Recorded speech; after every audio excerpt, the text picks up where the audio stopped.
एक बार ऐसा हुआ कि एक राजा था, उसकी अपने पुत्र से जरा भी बनती नहीं थी, किसी पिता की नहीं बनती, पुत्र से बनती नहीं थी। पुत्र से राजा अक्सर बहुत नाराज होता था, दुखी भी होता था।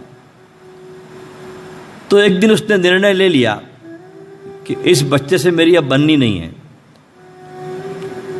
तो उस राजकुमार को उसने देश निकाला दे दिया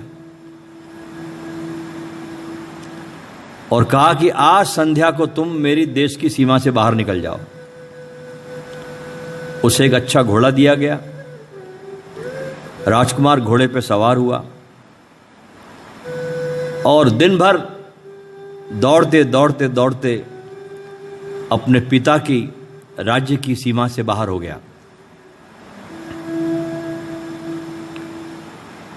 सांझ होने को थी, घोड़ा भी थक गया था और ये राजकुमार भी बहुत थकान हो गई थी। दिन भर चलते चलते बेहोश होकर गिर पड़ा, थकान के मारे बेहोश हो गया और गिर गया,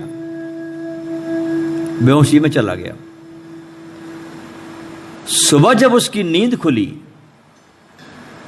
तो क्या देखता है कि 4-5 सिपाही उसके पास खड़े हैं और उसके हाथों में उन्होंने बेड़ियां डाल दी उस राजकुमार के। उसको कैद कर लिया गया। राजकुमार ने उन सिपाहियों से पूछा कि तुम हो कौन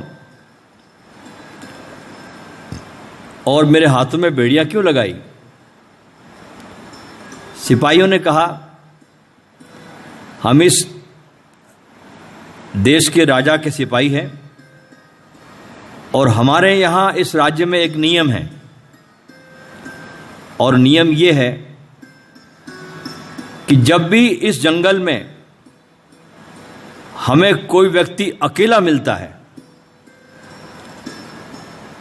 तो ये देश उसको राजा बनाता है और तुम आज मिल गए हो और पुराने राजा का कार्यकाल समाप्त हो रहा है। और एक नियम और भी है हमारे राज्य में कि 5 साल पूरे होने के बाद पुराने राजा को हम लोग नदी के उस पार जो बहुत बीहड़ जंगल है, जहां बहुत खूंखार खतरनाक जानवर भी रहते हैं, जहां जीवन की कोई भी सुविधा नहीं है, वहां हम उस 5 साल के बाद उस राजा को छोड़ देते हैं। ये हमारा नियम है। राजकुमार बड़ा आश्चर्यचकित हुआ तो कहा कि अगर मैं राजा बन गया तो शासन मेरा ही चलेगा? बोले हाँ। बोले आदेश? बोले आदेश भी आपका। तो उसने कहा कि मैं पहला आदेश देता हूं कि मेरी हथकड़ी को निकाल दो। सिपाही बड़े आश्चर्यचकित हुए कि आज तक जितने लोगों को हम पकड़ते थे राजा बनाने के लिए, वे बेचारे प्रार्थना करते कि छोड़ दो हमको,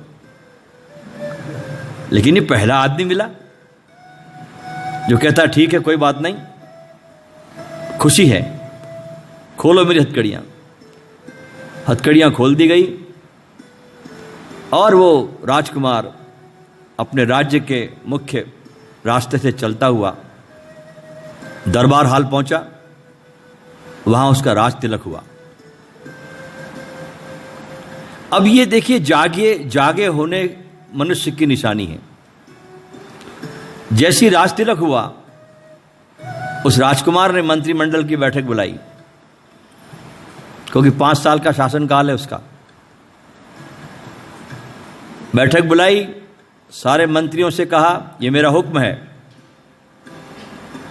कि जो राज्य के उस पार जो नदी बह रही है उस पर 3 महीने में एक पुल बनाया जाए। ये मेरा आदेश है और आदेश की पालन नहीं हुआ तो सबको फांसी दे दी जाएगी जो मेरे आदेश को नहीं मानेगा। 3 महीने में नदी पर पुल तैयार हो गया। पुल तैयार होने के बाद राजा ने दूसरी सभा बुलाई और कहा कि नदी के उस पार जो जंगल है बहुत खूंखार, जब बड़े बड़े खतरनाक जानवर हैं, लोगों को बुलाओ जो जानकार हैं, सारे जंगल की सफाई करो और जितने भी खूंखार जानवर हैं सबको मार दो, आदेश का पालन करो। ऐसा ही हुआ, पूरा जंगल काट दिया गया, खूंखार जानवर मार दिए गए, सब कुछ ठीक ठीक होता गया। समय बीतता गया। फिर एक बार राजा ने मीटिंग बुलाई और कहा कि नदी के उस पार जैसी सुंदर राजधानी यहां पर है जहां मैं रह रहा हूं, इससे भी ज्यादा सुंदर राजधानी वहां बसाई जाए, उससे भी सुंदर। आदेश का पालन हुआ। सुंदरतम राजधानी नदी के उस पार बसा दी गई। अब 5 साल पूरे होने में 10 दिन बाकी बचे थे। हुक्म दिया, क्योंकि अभी 10 दिन बाकी है, कि सारी राजधानी को, सारे लोगों को उस तरफ शिफ्ट करो।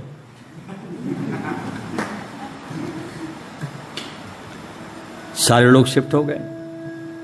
तो वो जो शर्त थी कि 5 साल के बाद तुमको हम जानवरों को खाने को छोड़ देंगे, वो पूरी नहीं हुई। समय रहते ही इस आदमी ने अपनी बुद्धिमत्ता का परिचय दिया और समय रहते ही उसने सारा आयोजन कर लिया।